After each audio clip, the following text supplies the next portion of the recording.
Pakistan cricket கடந்த சில மாதங்களாக கடும் விமர்சனத்தை சந்தித்து வருகிறது. 2023 ஆசிய கோப்பை மற்றும் 2023 ஒருநாள் போட்டி உலகக்கோப்பை தொடர்களில் இந்தியாவிடம் பாகிஸ்தான் தோல்வி அடைந்ததிலிருந்தே அந்த அணிக்கு பிரச்சனைகள் துவங்கிவிட்டது.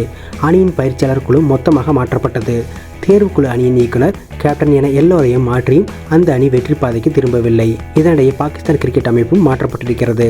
மொஹ்சின் நக்வி என்ற அரசியல்வாதி பாகிஸ்தான் கிரிக்கெட் அமைப்பின் தலைவர் பதவியில் அமர வைக்கப்பட்டிருக்கிறார். அவர் நேற்று நடந்த பத்திரிகையாளர் சந்திப்பில் பாகிஸ்தான் கிரிக்கெட் வீரர்கள் சிக்ஸ் அடிப்பதே இல்லை. பாகிஸ்தான் மைதானத்தில் எங்காவது சிக்ஸ் அடிக்கப்பட்டால் வெளிநாட்டு வீரர்கள் தான் சிக்ஸ் அடிக்கிறார்கள் என நான் நினைத்துக் கொள்கிறேன் என்றார். மேலும் பாகிஸ்தான் வீரர்கள் சிக்ஸ் அடிக்கக்கூடிய போதிய சக்தி இல்லாமல் இருக்கிறார்கள். அவர்களின் உடற்தகுதியை விரைவாக மேம்படுத்த வேண்டும் என நான் கிரிக்கெட் அமைப்பு அதிகாரிகளிடம் கூறியிருக்கிறேன். அடுத்து நியூசிலாந்து, அயர்லாந்து, இங்கிலாந்து அணிகள் பாகிஸ்தானுடன் ஆட உள்ளன. அடுத்து T20 உலகக்கோப்பை தொடர் உள்ளது. எப்போது இவர்கள் பயிற்சி செய்வார்கள்? நேரமே இல்லை என்றார். மேலும் ஆனால் குறுகிய காலம் எங்களுக்கு கிடைத்துள்ளது. மார்ச் 25 முதல் ஏப்ரல் 8 வரை காகுல் ராணுவ முகாமில் பாகிஸ்தான் கிரிக்கெட் வீரர்கள் பயிற்சி செய்ய உள்ளனர். பாகிஸ்தான் ராணுவம் அவர்களின் பயிற்சியில் உதவி செய்ய இருக்கிறார்கள்.